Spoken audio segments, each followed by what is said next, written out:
All right, guys, cue the chaos. We are back. Happy St. Patrick's Day. Oh, I just wear my green.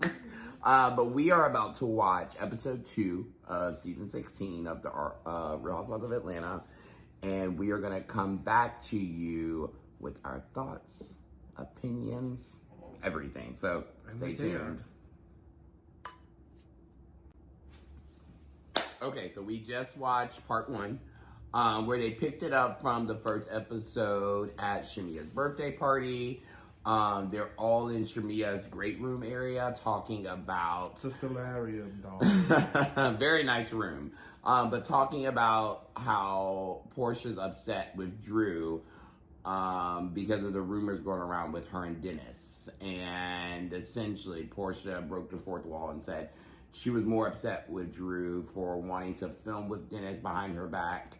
Which is weird. Why would you care? And set up a photo shoot for Go Naked hair behind her back. What did you think? I think Porsha wants that old thing back. I think Porsha is missing the hot dog factory. And I think she wants to put some wieners in her buns. I don't even think it's that deep. I actually think Porsha realized that going into this season, she didn't have Simon anymore. And she just didn't have a storyline. So she was like, Drew, you can't steal my storyline. I can see that. I can see that. She didn't want her storyline stolen. No, I think she definitely still wanted Dennis to be around and be a part. He's familiar with filming. He's familiar with production. So it'd be an easy segue to bring him around her. And give her something. Give her something to talk about because they have a child together. Yeah. And, you know, even going back a little further, the last time we saw them together was on Porsha's Family Matters where, she was trying to fight his mom. So, like, that still is, like, unanswered. You gotta think, that's the last time we saw Porsha on television. So, I think for her, it was really deep. And I think that she was upset with Drew for being like, girl, you got Ralph. You can't have Dennis, too. Pick a storyline. So, pick a storyline. We'll wait and see what happens next. And then meanwhile, Angela's wig was looking dusty. Kelly was looking cute. Britt was serving facial expression in all the right moments. And I love how Kenya was still instigating and pushing the whole scene forward from the back corner of the couch. She was. Justice for Kenya Moore. She was like, so you think so? Or, I don't know about what that. What is this really about? What is this really about? Porsha wanted them hot dogs in her buns.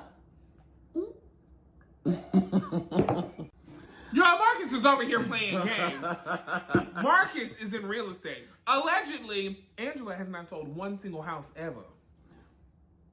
It's true. So I, again... Looked it up. You can look it up. I have done real estate for 8 years now. And obviously know a lot of people in the industry.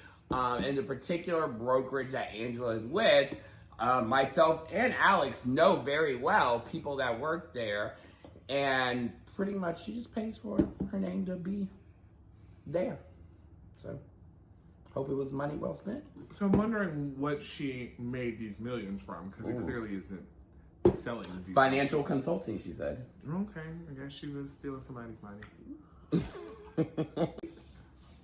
This scene with Angela, y'all, I hope it get better for her, because I'm going to say this, just looking at it from the outside, it's hard to watch. You can tell they're totally coaching her through the scene with her daughter and her husband there. It's not natural. It's not natural. Telling her to talk about it. The conversation's not flowing natural. It's not. It's if you're new to this group, why are you just talking about Porsha and Drew to your daughter? Like, you've been around here since season 1. Like, it's just not flowing. No. It's not flowing. But your house is cute. The house is cute. The house is cute, and that black confessional number is cute. It is cute. I like it. So I do too. There's some pluses. So we just watched the scene with Porsha and Kenya at the restaurant catching up. Where they looked super cute. Looked amazing. 10 out of 10. And Porsha's basically explaining to Kenya about her struggles with the relationship and the red flags she saw before she had to file for divorce. And all I could think about in that scene is, I need to know what Kenya's thinking. Where was Kenya's interviews? Because that's where didn't get a Kenya Because, confessional. bitch, you know, like, let me tell you. First of all, Kenya's a shady bitch because Kenya knew she was that fifth wife. Kenya wanted y'all to know that she was that fifth wife. So Kenya was like, you're you're a fourth wave? Girl, can I clock that? But yes. I love it. No, it was a great scene. What was missing is exactly like Alex said, is Kenya's opinion on the situation, because she's known Porsha for so long. She can give commentary not only to the Simon situation, but also to the Dennis situation, you know. I do think it was interesting that, you know, Porsha basically said she wanted Dennis not to film with Drew because she wants to protect their family. The growth that they've had. She definitely just wants to monitor what he's saying. Mm-hmm. So it's gonna be interesting to see how that plays out throughout the rest of the season. Because you know those Housewives producers are real tricky, and will get you talking. They will. You won't even know. Hot mic moments. Mm-hmm. Very true. Very true. Mm-hmm. Britt Edie is indeed an insurance fraud hoe. Britt, baby, the pictures don't lie. Baby, why are we? The stack of money. This is all the we boob see push-ups. all your photos, Britt. This is it. This is all, Britt. This is what you were selling. The nasally voice. Oh my god! I wanna have a baby, girl. Get you some Afrin. Get you some nasal X. Get you a new nose. But let me say this, the inside of your house is gorgeous. The outside is very basic Atlanta. Basic. It's basic Atlanta. Mm-hmm. It's not that it's not nice. It's just basic Atlanta. It's basic. That house is in every segment. I didn't expect that from her. I expected her to have a little more zhuzhed. I did too. And I can definitely tell your husband does not like being on camera. He totally loves you and he's doing it for you. So, you know. That was an interesting turn. I didn't expect that. I think based on the first episode, I really liked Britt. In this episode, I'm mid, right? I got my insurance license, Britt, if you need any employees. I'll take my titties up too, bitch. I will have them greased up a mile high with the nipple to the sky, okay? I guess you can be that agent. I'll be the receptionist. I'll answer the phone. I gotta go pee. All right, so what did we think about the Shamea scene with Shadina?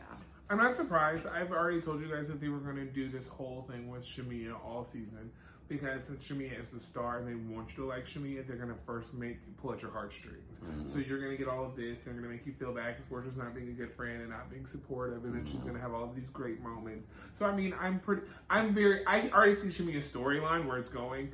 Good for you, Shamea. But I guarantee you Shamea will be a 3-season housewife and she'll be gone. Damn, okay. Because when I think it comes to becoming hard, I think that's when she's going to just be like, it's not worth it. Yeah. And I mean, for the amount of wealth she has, she's just going to, I think, Adrian Malouf and just be like, I'm good. Yeah, yeah. It was Vanderpump, I'm good. It was because all of the real wealth on Housewives always end up being like, it's not worth it. I'm good. Yeah. So I think she's going to be, I give her 3 seasons. And like I said, not because I don't like her, I just think something's going to happen and she's going to be like, it's okay. It's not going to be worth like it. Tanya Sam. I mean, anytime we get real wealth on Housewives, they do something crazy, and then the real wealth is like, I'm sorry. Y'all want me to do this for 10 grand an episode? Yeah. No, thank you. Yeah. No, I mean, it was a great scene, though. I do love that she was able to like, kind of discuss her pregnancy and ectopic pregnancy and the surrogacy, and it was just interesting to learn about that side of hers, which was great. I think Shadina was a star, though, because the fact that we've seen Shadina go from just being everybody's surrogate to now having a surrogacy. Shout out to Shadina. Amazing. I love that she was able to utilize her platform, able to utilize her connections to really like build herself some generational wealth, which is what they all talk about. So. And then the next scene was Britt going to Kelly's house and them having like a little kiki and kind of discussing, you know, Britt wanting to have a real wedding and Kelly's divorce. What did you think about that? They were cute. It was, I don't know, like I said, Britt and Kelly I think do very well on camera. Yeah. I like them together. I find myself being able to watch them and being intrigued enough to watch them. Yeah. I don't find myself tuning out. It's not hard to watch. The hardest thing about Britt is just her voice. But she can't help that. I understand. But like, I still like her. So I'm here for it. Like I said, I can watch them, and I feel like I'm just watching a new Housewives show. So yeah, it was a cute scene. I liked it. It was a cute scene. It was. I'm excited to see. And I love the fact that I know exactly where Kelly lives. Oh, Ooh, clock that. Blue. So the last two scenes of the episode was the workout scene with Drew, Angela, and Shamea, where Angela made it clear that she felt like Shamea was asking the questions for Porsha and not really stating her own opinion. And Drew called Shamea a lapdog. So no, I don't think Shamea is a lapdog, because if you go all the way back to that one season where she asked Eva Pickford if she was sleeping with Missy Elliott, I think Shamea is just the type of bitch that's gonna be like, look, this is what's out there, I want to know. Same way Kelly was like, why are you taking me a husband? So I just think that's, and I think that's why the two of them have bonded. I just think that's who they are. So very I don't think she's straightforward. Straight shooters. Poop poop. Mm-hmm. I think Angela's.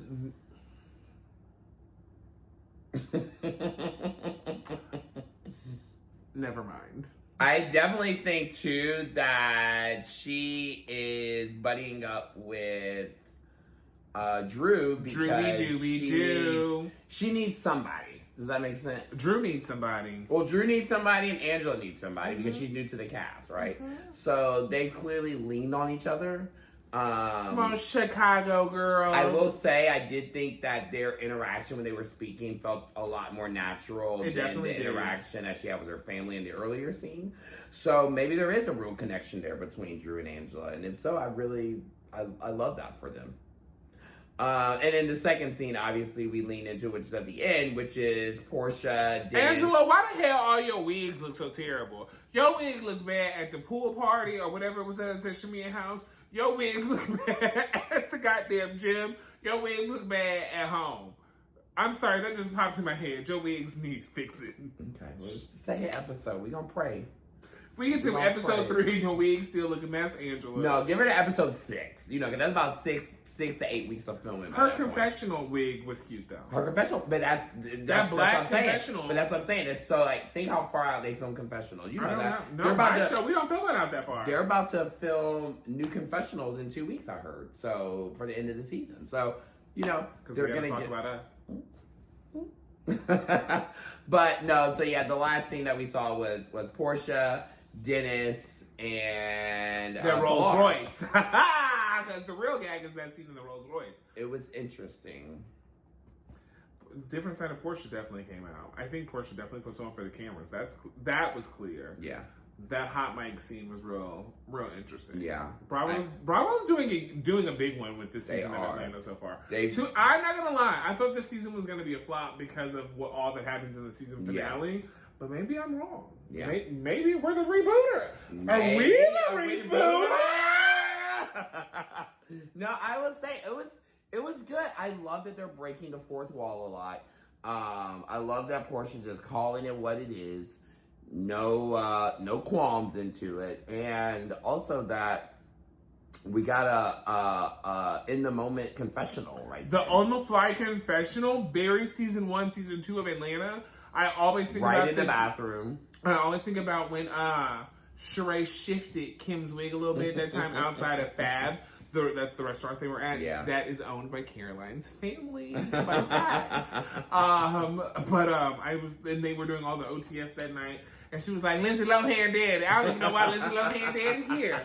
And I was like, oh my God. I think the last time we got a on the fly confessional, which really wasn't season 2. Well, I'll say this. So remember season 10 reunion when Kim was leaving and they cornered Andy in the bathroom. Yes.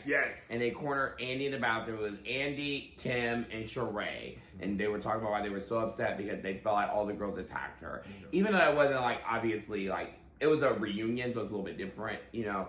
But I feel like that was the last time we really saw one of those type of on the spot reactions. So it's interesting to see her tonight, really them catch her in the moment and really get her opinion on everything. Mm-hmm. I don't know. The cry was giving kind of fake now after you get in the car and you was ready to cuss it and say it. Yeah, she was not happy. It was giving Drew level acting. and Dennis also knew that Mike was hot, baby. He said, wait till these mic packs off, baby. You a pro now? She said, you a pro now? Porsha is not having it. She was like, you are not about to be filming the scenes with another housewife. You're looking crazy. Crazy? Mm-hmm. Porsha, you are looking crazy, girl. I will say, episode 3 I'm excited for. So we're going to get to see the Shamea, Angela beef off. We're also going to see And this is Drew. the prelude to the Kenya Britt drama. Yes. Which I think is episode 4 or 5. Yes. And then we're also obviously going to see, Drew